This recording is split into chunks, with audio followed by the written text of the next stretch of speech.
Himachal cabinet की बैठक जारी, सीएम सुक्खू की अध्यक्षता में यह बैठक हो रही है। बैठक में हो सकते हैं कई अहम निर्णय। नई भर्तियों पर बैठक में हो सकता है फैसला। शिक्षा विभाग में 245 पद भरने पर चर्चा संभव। होम स्टे पॉलिसी को भी मिल सकती है मंजूरी। इस वक्त की बड़ी जानकारी आप तक पहुंचा रहे हैं। हिमाचल कैबिनेट की अहम बैठक हो रही है। बैठक के अंदर कई अहम फैसलों पर मंथन किया जा सकता है। हिमाचल कैबिनेट की जो बैठक है वह जारी है। सीएम सुक्खू की अध्यक्षता में यह बैठक हो रही है। कई अहम निर्णयों पर फैसला लिया जा सकता है। नई भर्तियों पर बैठक में हो सकता है फैसला। शिक्षा विभाग में 245 पद भरने पर चर्चा संभव। होम स्टे पॉलिसी को भी मिल सकती है मंजूरी।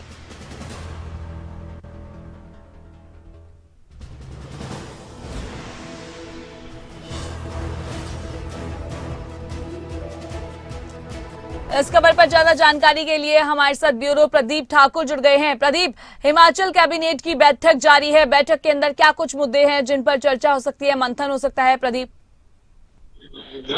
बिल्कुल, देखिए, राज्य सचिवालय में इस वक्त कैबिनेट की बैठक चली हुई है और मुख्यमंत्री की अध्यक्षता में ये ठीक 12:30 बजे ये बैठक शुरू हुई। और इसमें काफी महत्वपूर्ण एजेंडा आइटम है। और इसमें जो जेबीटी टीजीटी की बैच वाइज भर्ती से जुड़ा एक मसला अभी पेंडिंग है, उससे जुड़ी चर्चा इसमें हो सकती है।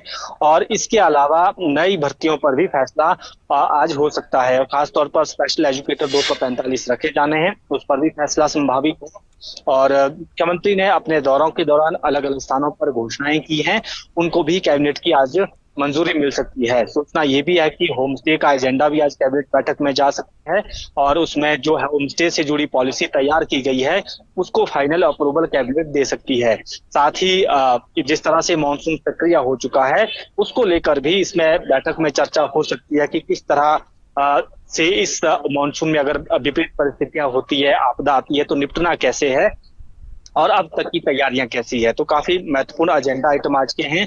और उपचुनाव के बाद यानी कल रिजल्ट आना है, लेकिन अभी जो उपचुनाव की प्रक्रिया संपन्न हुई है वोटिंग की, उसके बाद ये पहली कैबिनेट बैठक हो रही है। तो काफी सारे एजेंडा आइटम अभी आने हैं और कुछ सप्लीमेंट्री एजेंडा आइटम भी आ सकते हैं। और प्रदेश के युवाओं की नजरें इसी बात पर रहेगी कि आज नए नौकरियों के द्वार कितने खोले जाते हैं, कितनी नई भर्तियां जो है वो सरकार करने वाली हैं, इस पर युवाओं की भी नजरें।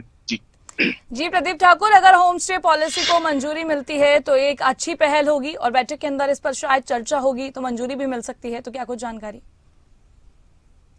बिल्कुल, देखिए, होम स्टे पॉलिसी काफी समय से जो है वो बनाने को लेकर प्रोसेस शुरू हुआ था।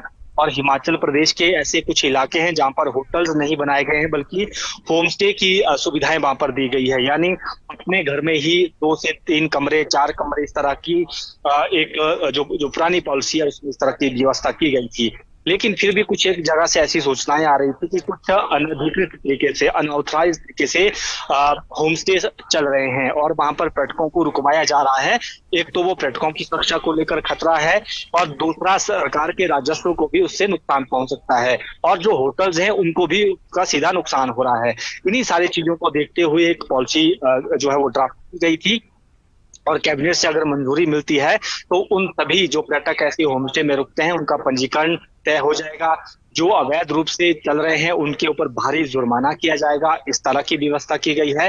तो ये पिछले कल भी इससे जुड़ी एक बैठक हुई है और संभावना है कि अब कैबिनेट बैठक में उस पॉलिसी को अप्रूवल मिल सकती है। जी प्रदीप, हमारे साथ बने रहिए, आपसे आगे भी तमाम जानकारी लेंगे।